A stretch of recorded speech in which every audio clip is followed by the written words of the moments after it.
اسے مانتی ہے دنیا، اسے ڈھونڈتی ہے منزل، رہے عشق مصطفیٰ پہ جو غلام چل رہا ہے۔ آئیے کچھ امیر اہل سنت سے چل مدینہ کا سلسلہ کیسے شروع ہوا اس کے متعلق سنتے ہیں۔ جب میں 1991 میں دعوت اسلامی کے ماحول میں مجھے سعادت نصیب ہوئی، مجھے یاد ہے کہ میں آپ کے پاس حاضر ہوا، وہاں اس وقت شہید مسجد پر آپ عام ملاقات کی ترکیب ہوتی تھی، شہید مسجد کھڑا تھا باب المدینہ کراچی۔ میں حاضر ہوا اور لائن میں لگ کر تو جیسے ہی میں نے آپ سے ملاقات کی تو میں نے وہ عرض کی کہ پاپا وہ میں حج پہ جا رہا ہوں۔ تو ساتھ ایک اسلام بھائی تھے جو وہ تھپکی دیتے تھے، لائن آگے بڑھتی تھی، تو آپ نے ان کی طرف کہا یہ چل مدینہ نہیں؟ تو اب وہ میرے لیے ایک نیا ورڈ تھا، یہ چل مدینہ کیا؟ وہ ملاقات جو کرواتے تھے ان کو آپ نے کہا کہ وہ نہیں فلاں اسلامی بھائی 7 ماہ ہوئے نا دعوت اسلامی کے مدنی ماحول میں آئے ہوئے، وہ تو چل مدینہ ہوئے نا۔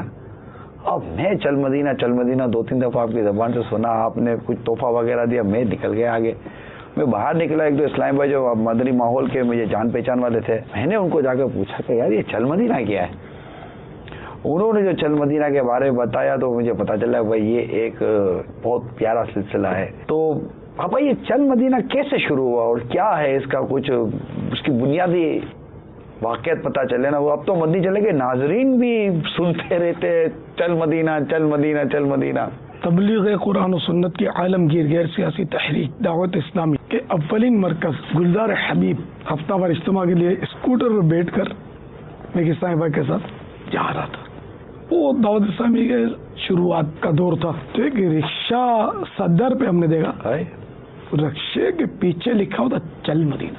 مجھے عجیب سرور آیا اس پر، میں نے کہا اس رکشے کا پیچھا کرتے ہیں۔ تو ہم اس رکشے کے پیچھے تھوڑا بڑے آگے اسٹاپ پہ وہ رک گیا، تو ہم اسکوٹر اس کے قریب لے گئے اور اس کو سلام کیا، اور ہم نے اس کی وہی حوصلہ افزائی کہ آپ کے رکشے میں جو چل مدینہ پیچھے لکھا نا یہ بہت پسند آیا ہم کو، اس لیے ہم نے آپ سے ملاقات کی۔ تو اس طرح بھی ہے کہ اب اجتماع میں ہم پہنچ گئے، ہفتہ وار اجتماع کے بعد وہ ملاقات ہوتی تھی حاضرین سے، شرکائے اجتماع سے، اور چل مدینہ کی طرف ان کا رجحان ہوا، مطالبات تو جو آیا اس کو میں ساتھ اپنے سفر میں لے لیتا تھا پہلے تو۔ اب یہ کہ تعداد بڑھنے لگی، اب تو سنبھالنا مشکل ہو گیا، میں نے کہا ان کو ریڈیوس کرنا ہے تعداد کو، کیسے کروں؟ تعداد بننے تو سنبھالنا مشکل، سفر ہوتا ہے، آپ لوگ نہیں پیسے آپ لوگ دیتے تھے، پیسے اپنے تعداد بڑھنے لگی، اب کرے کیا؟ اتنوں کو سنبھالے گا، ہر ایک بولے گا چل مدینہ۔ پھر میں نے 12 سوالات مرتب کیے کہ یہ سوالات جس کے درست ہوں گے میں اس کو چل مدینہ کروں گا، پلس بے قراری، سبحان اللہ، ساتھ میں بے قراری کا بھی رکھا سلسلہ کہ ان کو رونا بھی تو سکھانا تھا نا یاد مدینہ میں، سبحان اللہ۔ اب یہ روتے دھوتے نعت خوانیوں میں سرکار کی یاد میں تڑپتے، اور یہ جیسے وہ آپ باجماعت نماز پڑھتے ہیں پہلی صف میں تکبیر اولیٰ کے ساتھ، اس طرح کے وہ سوالات، کچھ مدنی قافلے کا تہجد آپ پڑھتے ہیں کہ نہیں پڑھتے، اشراق و چاش پڑھتے نہیں پڑھتے، اس طرح کے سوالات کچھ ترکیب بنائی، پھر بھی تعداد آنے لگی، پھر میرے کو سمجھ آئی نماز تو اپنے ماحول کے ساتھ پڑھتے ہی ہیں الحمدللہ۔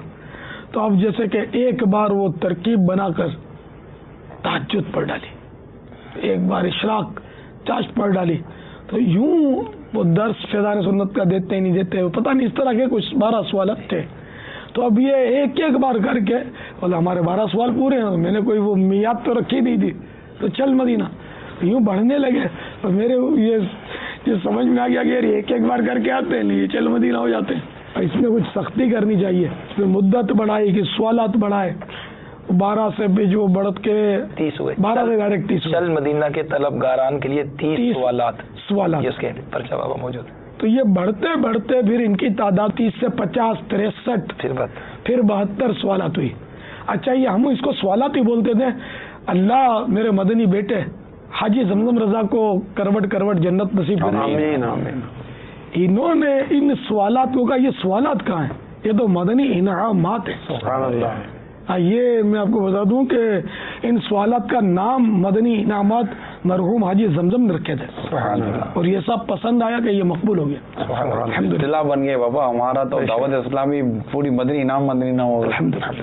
تو یہ حاجی زمزم کی ایجاد ہے. ماشاء اللہ ماشاء اللہ. اس طرح مدنی انعامات سبب چل مدینہ کا قافلہ بنا, اور یہ 72 مدنی انعامات کا ایک سلسلہ چلا. پھر میں یوں کنفیوز ہوتا, تھوڑا سوچتا رہتا تھا کہ چل مدینہ کے شوق میں یہ عمل کر رہے ہیں, اللہ کے لیے عمل کروانا ہے, اور شاید میں لکھ کر یہ سمجھاتا بھی تھا کہ تو عمل اللہ کے لیے کرنا. اللہ کی رضا کے لیے. ٹھیک ہے نا. تو پھر یہ کہ چل مدینہ کا آخر کار میں نے وہ ہٹا دیا. تو یوں مدنی انعامات اب تو ماشاء اللہ چل مدینہ کے بغیر وہ چل ہی رہے. مگر یہ کہہ سکتے ہیں بابا کہ چل مدینہ یہ وہ ذریعہ ہے جس نے دعوت اسلامی کو مدنی انعامات کا انعام عطا فرما دیا. سبب یہی بنا. سبب یہی بنا. الحمدللہ. ماشاء اللہ. اسے مانتی ہے دنیا, اسے ڈھونڈتی ہے منزل, رہے عشق مصطفیٰ پہ